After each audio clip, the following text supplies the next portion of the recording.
Welcome to the Natural Parents Podcast, where we will cover all things faith, health, family, and wealth through a biblical perspective of putting things in life that matter most back into order.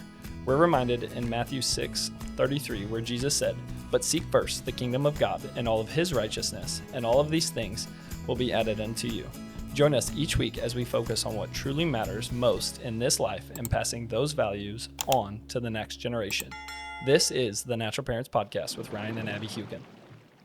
What if I told you that God did not make a mistake when he gave you your spouse, no matter how frustrating they can be at times, that we are called to love each other unconditionally, just as God loved us?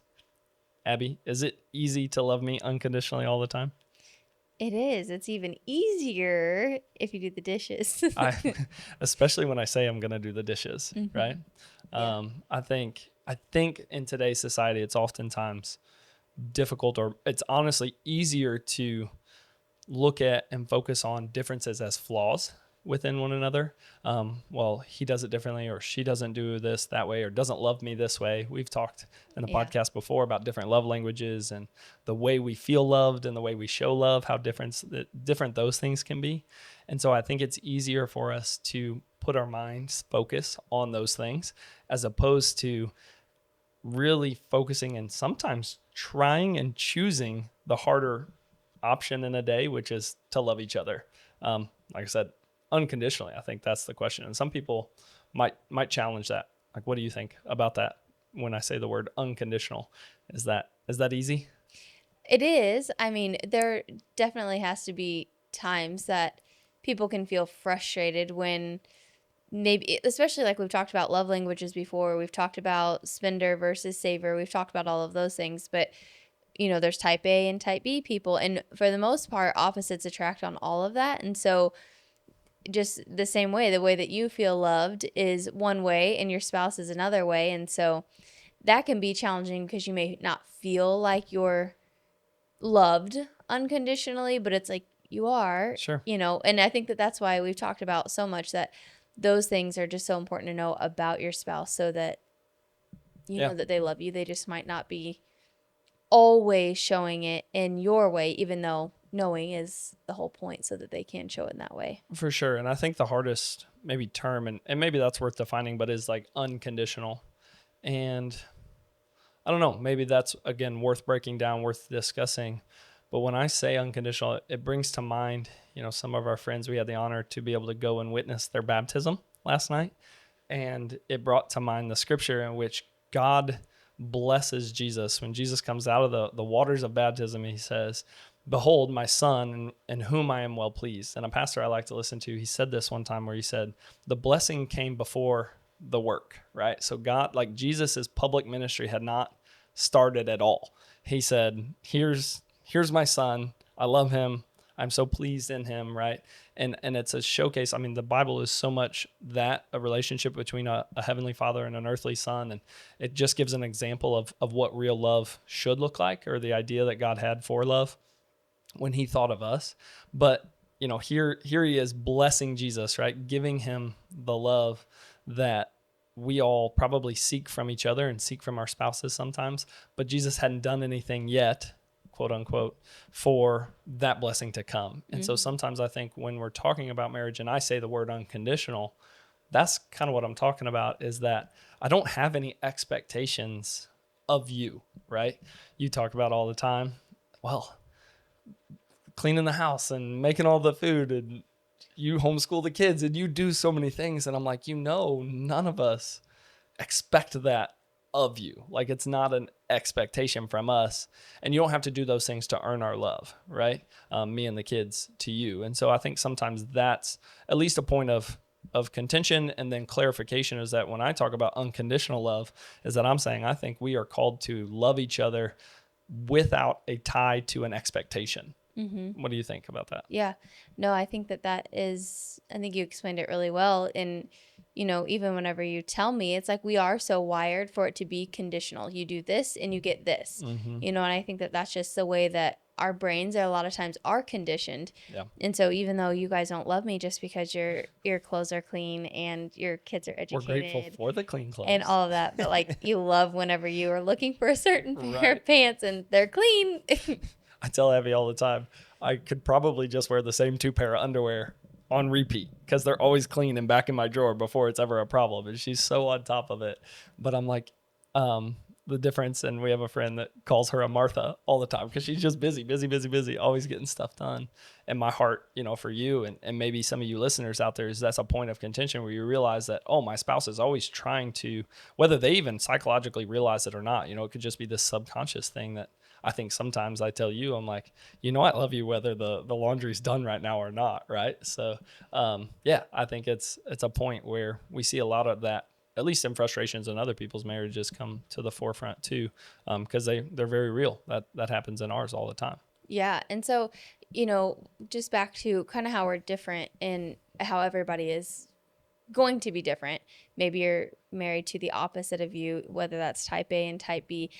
How do you think that being married to a type A, how has that, like, does it strengthen you, or what has it done to celebrate those differences? I think somehow this comes somewhere out of possibly Song of Solomon or something like that, but I've said all the time, and I've seen scripture where it says, your wife will be either, a crown of blessing or a crown of thorns, kind of an idea on a godly man's head. And so my pursuit is always to be a man worthy of your love, right? And so being type B, though, we find this to be of great frustration because my intentions can always be so sound and so well intended. My follow through is not always as well as I would like for it to be. But there are so many ways that you have genuinely improved my humanity, like just me, and even having the ability to, like, you always say, like, even with our kids, you're always teaching them, like, to think ahead, right? If you prepare this for the, get this ready, or you pack, our lunch before the night or anything like that, it's just like thinking ahead. As the type B person, not in an excusatory fashion, it's just like this thing that I do where I'm kind of running through life and I get really singularly focused on one thing. And sometimes your brain has moved on to 7, 8, 10 different other things that you have on your list, and you're getting all those things done. But you brought up the dishes, and I was happy to do the dishes, but then it was like, oh, let me go over here and do this, or, whatever. And it's just like, there are so many ways that, yes, I think ultimately being in proximity to a type A person, there's a lot that has improved in my life. The question is, though, is there any benefit to being in relation and in proximity to a type B person all the time? I imagine a type B person's brain to be like, you just like picture a field of daisies, or just anything, any kind of flower, and they are just frolicking through it and picking it and sniffing it, and like they don't have any care or worry in their brain. That's what it feels like. And that feels so freeing to think of and picture. So you do encourage me to live in the moment and, just kind of take a step back and just go with the punches. That is so hard Buckle to do. Up, along for the ride. Well, it's when I first started going on vacation with your family, and I mean anything. It was just at the time where everybody was having, showers and for weddings and babies, and I learned that y'all are type B, every single one of you. The whole lot of us. And so parties were very type B planned, but they always, come out so perfectly. And I'm like, how? You didn't have a checklist that you went over a million times. But just a really quick funny story about type B and how your guys' brains work is our middle daughter is type B. She is her dad made over. Brinley is all I picture when I think of type B, because that girl marches to the beat of her own drum. And she loves Not a single care in the world. No. So last night you were grilling and you sent her in with the cheese and the cheese grater. And you said, will you put these away for me? Put this in the sink, put this in the fridge. So she brings it in and sets it on the table, the table at the entry table. Sets it there, and I think I see it, and I'm like, oh, why is the cheese in the, she's like, oh, Dad asked me to bring it and put it away. And I said, oh, you didn't make it very far. Almost. She's like, oh yeah, I'll do that part later.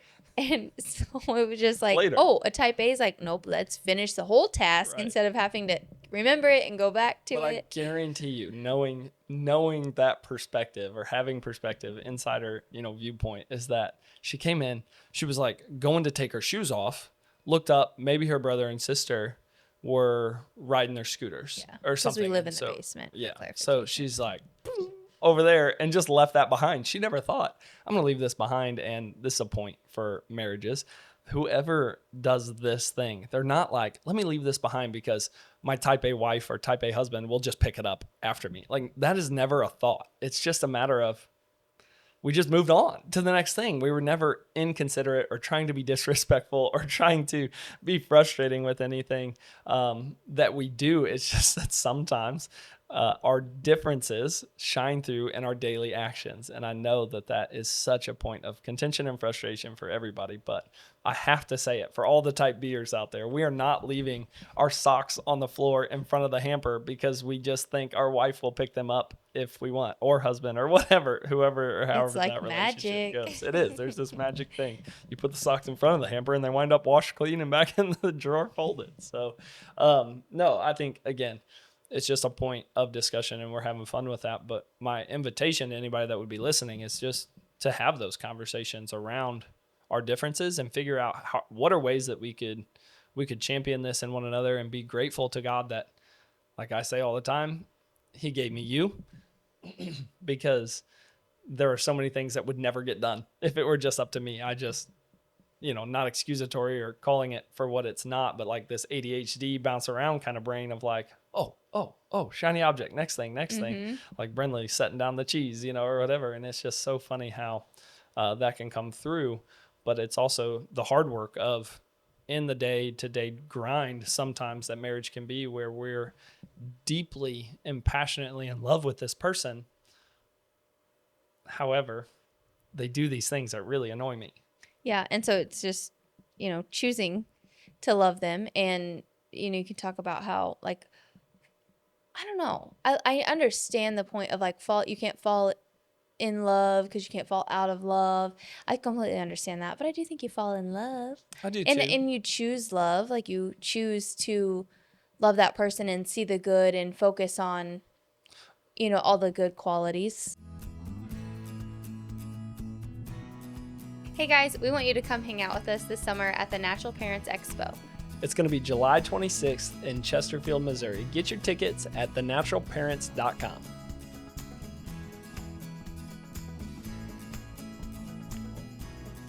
This is the Natural Parents Podcast with Ryan and Abbie Hewkin. So obviously, having been through our own wedding, I was there for that. That was good. But having the privilege to actually officiate some of our friends' weddings, there's this concept that was made, I guess, manifest to us by the pastor that married us. It's a subtle semantics thing, but he would have us say during the marrying ceremony, so many people say, I do. Like, do you take this man, do you take this woman, and yada, yada, yada, and do the vows. And then we always say, I do. And I do is a choice for right now and today. And something we said, and then I carried that through and have shared that with other people that I had the opportunity to, but it's instead of I do, it says I will. And so I will means not only am I going to do that right now today, but I'm going to do it when the hard times come in the future as well, right? And I think you're talking about falling in love. Absolutely. There's a romanticized aspect of that you've got the butterfly feeling and the, just something about that girl or something about that guy kind of feeling. And there's just something there. Absolutely. That's real. I think marriage and what the Bible teaches us, though, the best way I've heard it articulated is growing in love. There's no chance we're the same person that we were almost 11 years ago when we got married, right? And people talk about that all the time. And the new age, like modern idea is, well, live together for a little while, make sure that you can tolerate each other and then get married. And that's just not God's design for it. The idea is that, we're going to encounter, I say all the time, you got the best roommate in the world. You don't know how good you got it, because I had some bad roommates, no question. I'm Abbie's first roommate. So, yes, I know. But this idea that, it's just so convenience focused. And so my encouragement and truthfully I guess it's a challenge to anybody that might be struggling in this area in their marriage of just like choosing every single day to love this person as the gift from God in your life that they are. And if it might be a gift to work on you and through you in something that you could never even comprehend the significance of, because we're not God. And so he didn't make a mistake when he brought us, you and me, or anyone else out there together in marriage. He had an ideal for that. And you and that person have grown into a different person together. But when we keep God in the middle of it as this, triune, 3-part you, me, and God idea, that's when something can actually grow and become something for God's glory, which is really what the idea is. He has this original creation, man, woman, and then he said, let us make them in our image, brought them together, and he said, be fruitful and multiply. And so now you've got the strong family unit. The principle that is everything the Natural Parents Company is, how do we strengthen a family unit so that we can go out and do God's glory in this life, right? Or do his will and give God glory in this life. So yeah, and I mean, conflict is going to be a part of marriage. You can't just let it divide. Right. It can't cause division. So you have to talk about it and work on it and actually reflect where you may be the issue. That's a hard one to do. And I think that with anything, with conflict, there's certain things that you don't cross, like name calling, threats, whether it's like a physical threat or I'm going to Emotional, leave, or psychological, yeah. whatever it may be. There's things that you definitely shouldn't cross, because once things are said, you can't unsay them. Sure. And I think, just taking a moment to take a breath and, just get rid of some of that frustration in the heat of the moment and then talk about it, or, be silent, or whatever you have to do until you're ready to talk about it. I think that all of those things are just good tools to have, because conflict will happen in marriage. It's just the way that you handle it that really sets the tone for the future and how you handle other conflicts that will arise. You just can't let it divide you. Yeah, for sure. And ground rules, I think some couples would say, oh yeah, we have to have ground rules.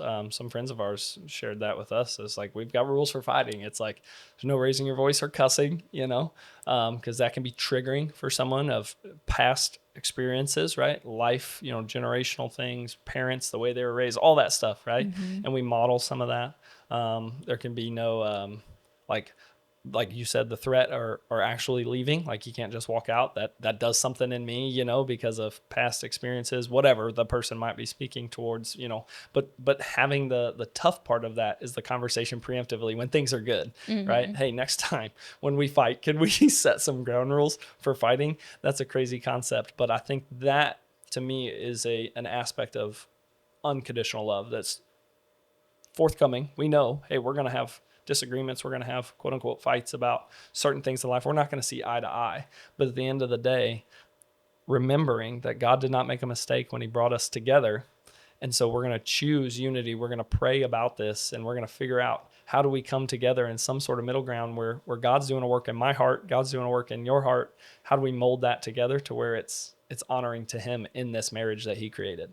Yeah. And even if your kids are around and they may witness an argument, how you treat one another is not only teaching them how to treat others, or you can't disrespect mom and expect the kids to have respect for mom, and vice versa.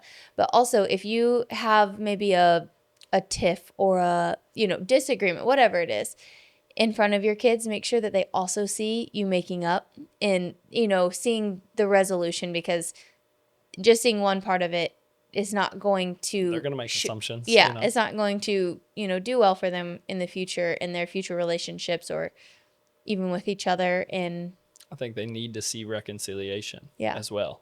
And that's a huge part of it that you said. Reality of life is that we're never going to see eye to eye.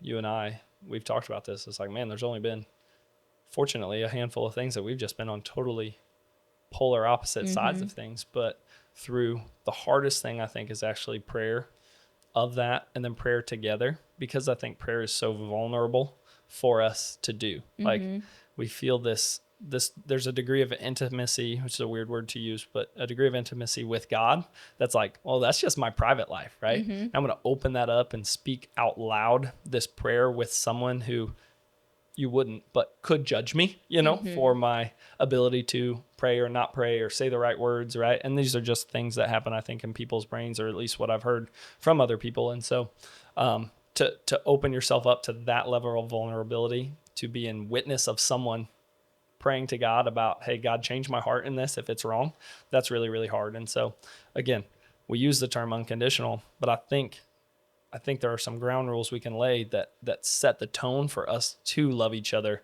in a true unconditional manner. Yeah, and just your differences aren't obstacles, they're just opportunities. I love that. I love anything we can in life and business, but especially in relationships. When you see an obstacle ahead, what opportunity is actually on the other side of it? Because God just might be building you up to strengthen you for a new storm that's coming down the road, and his sovereignty will shine through if you just surrender your heart to his will for your marriage. From the bottom of our hearts, we want to say thank you for listening. If you enjoyed this podcast, please share it with someone you know and leave a review. By doing so, we're able to grow this community of amazing people just like you and raise a generation of children that know God and do his will on earth. We'll see you next time.